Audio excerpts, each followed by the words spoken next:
আশ্রমের নাম করে চাঁদা আদায় করতে গিয়ে স্থানীয়দের হাতে আটক হয়ে ক্ষমা চেয়ে ছাড়া পেলেন কয়েকজন যুবক। ঘটনা মঙ্গলবার দুপুরে কৈলাসহরের নূরপুর গ্রাম পঞ্চায়েতের কনকপুর এলাকায়।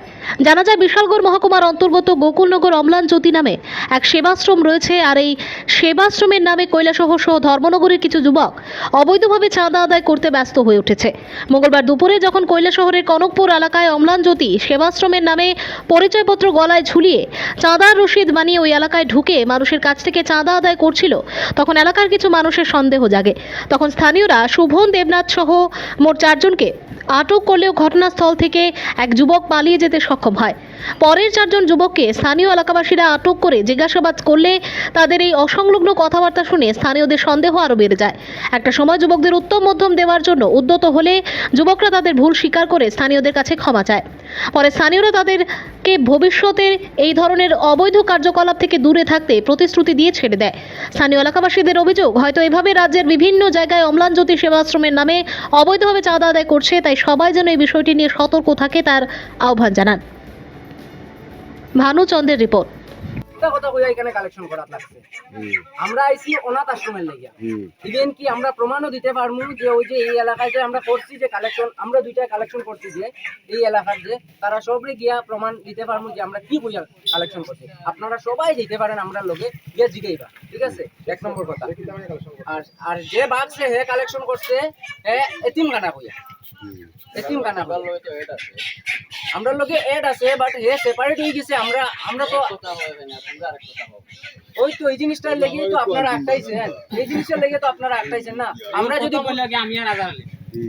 যদি ভুল করতাম তো এখান থেকে আমরা প্রায় এখান থেকে করিয়া আপনারা তো একসাথে 5 জন আইছেন, মানে আপনার লগে অন্য একটা কালেকশন করার মানুষের তো সন্দেহ জাগবো, যার কারণে তো একটাইছে। আরে এখানে আমরা তো জানি না এগুলো, আমরা তো কারণ শেষ হওয়ার পরে, হ্যাঁ আমরা তো শেষ হওয়ার পরে একসঙ্গে মিলি না।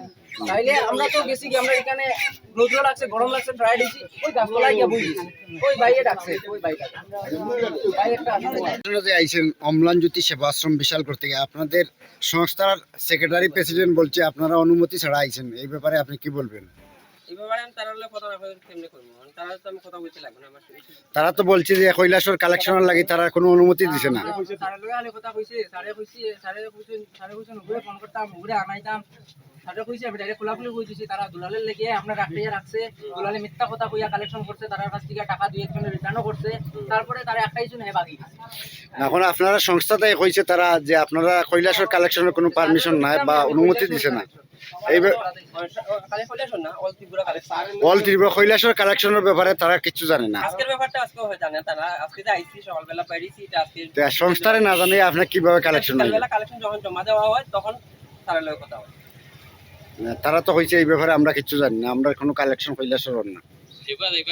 সংস্থার প্রেসিডেন্ট সেক্রেটারি আপনারা যে নাম্বার দিয়েছেন এই নাম্বারে যোগাযোগ করছি, তারা ওখানে তারা কি জানলে করছে, আমি তার লগে ডাইরেক্টলি কথা কইতে লাগবে আবার। আপনারা কোনো ধরনের টর্চার করছেন কেউ? না না, কি হয়েছিল ঘটনাটা? আমরা অম্লান জ্যোতি সেবাশ্রম থেকে অনাথ আশ্রম থেকে কালেকশন আইছি, প্রতি বছরই আই, এই এরিয়া তো প্রতি বছর আই, আজকে প্রথম আই তারা, প্রতি বছর একবার হয়। কিন্তু আজকে তারা আমার সঙ্গে একজনে জ্ঞানের বাইদের সাথে কি উল্টা পাল্টা কথাবার্তা হয়েছে আমি এখনো জানি না, কখনো আমি জানি না। এই টিমটা আমি চালাই। আপনার সাথে যে একজনে 2 নম্বরে কাজ করছে এই ব্যাপারে আপনি কি বলবেন? হেরে সামনে আনতে লাগবো আমার, আর নিয়ে আমি তার ধরতে লাগবো, ধরি আমি যেখানে যাক আমি ধর্ম এটা তার নিয়ে আশ্রমে যাইবো, আশ্রম তারা শাস্তি দিব। আপনি এইখানে সিনিয়র হিসাবে মানে আপনারা এই এলাকার মানুষকে কি কইবেন? এই এলাকার মানুষের কাছে আমার অসংখ্য ধন্যবাদ। কিছু করা হয়েছে না, আর ভবিষ্যতে যাতে না হয়, আপনারা দয়া না থাকলে আমরা আশ্রম চালাইতে পারতাম না। আশ্রমে তো আজকে যে কালেকশন কৈলাস করা জানি না, আজকে জানে এটা বলতে আমরা প্রতিদিন হাফ ডেট দেওয়া লাগে। না এখন পর্যন্ত কৈলাসের কালেকশন করছেন বলিয়ে তারা জানে না, তারা কইছে। না না, আজকে আসছি প্রথম দিন, দ্বিতীয় দিন চলে যাচ্ছে। না না, কালকে তো করছেন ফল্টিতে, কালকে তো ফল্টিতে করছেন। আজকে যে কৈলাসর কালেকশন দাইটা জানেনি দেখতে পাইলাম এতিমখানার নাম করিয়া প্রত্যেক বাড়ি বাড়ি একজন ভদ্রলোকে কালেকশন করতেছে। তো আমরা এতিমখানা সবাই মিলে এতিমখানার নাম শুনিয়ে সবাই সাহায্য করে যার সামর্থ্য অনুসারে। তো হঠাৎ করিয়া একজন লোক এখানে মদন আলী হইয়া এবং তামিম তারা খোঁজখবর করে নিল যে বিশালগড়ের মধ্যে কোনো এখানে এতিমখানা নাই। তো উনাকে আমরা আটক করলাম যে এইখানে আপনি যে এতিমখানার নাম হইয়া যে এখানে কালেকশন নিলেন, এখানে তো আমরা খোঁজখবর নিয়ে দেখছি আমরা এখানে বিশালগড়ের মধ্যে কোনো এতিমখানা নাই। তো উনি কইছেন ভাই আমারে কিছু করিও না, আমার এইভাবে আটকাইও না, আমি যারা যারা আমি কালেকশন লইছি সবার কালেকশনটা আমি ফ্রি দিলাম, আমিও জানি না আমার হঠাৎ করে আমার বাড়ি ধর্মনগর, আমার হঠাৎ করে এইরকম পাওয়া হয়েছে যে আমি কালেকশন করার লাগি। তো আমি বলছি ঠিক আছে তোমার কেউ কিছু করতো না, এখানে তুমি যারা যারা কালেকশন লইছো প্রত্যেকের বাড়িতে টাকাগুলোকে ব্যাক করিয়ে দিয়া দাও, দিয়া তুমি তোমার এই কনকপুর থেকে তুমি যাও গিয়ে এখান থেকে। তো উনি দেখলাম 2 জন যে টাকা ব্যাক করছে করিয়া একজনের বাড়িতে ঢুকছে, ঢুকার পরে উনি বাড়ির পিছন দিকে উনি ফালিয়া গেছে গিয়ে।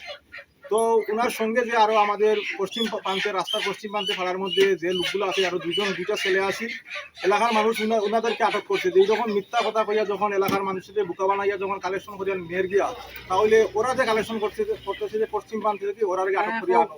ততক্ষণ পর্যন্ত আজির না করা হয়েছে তখন এদেরকে ছাড় দেওয়া হয়েছে না, এবং সম্পূর্ণ ডিটেলস তারা যে কালেকশন করে এই আশ্রমে কেউ করে আশ্রমের নাম করিয়া কেউ করে এতিমখানার নাম করিয়া, তো বিষয়গুলো সত্য কি আছে কি মিথ্যা আছে তা যাচাই করার লাগে আমরা এখানে মিডিয়ারও ডাকছি, বা আমরা হয়তো এদেরকে আইনি আশ্রয় আমরা হেফাজতে দিয়ে দিব যে আইনি সঠিকভাবে তদন্ত করে ওনাদের রেজিস্ট্রেশন ঠিক আসেনি, ওনারা কালেকশন যে করতেছে মানুষের যে তহবিলটা সংগ্রহ করতেছে ওটা সঠিক আসেনি, এই বিষয়গুলো নিয়ে আমরা ওনাদেরকে আটক করছি। এর জন্য আপনাদেরকে আমরা আমন্ত্রণ জানাইছি।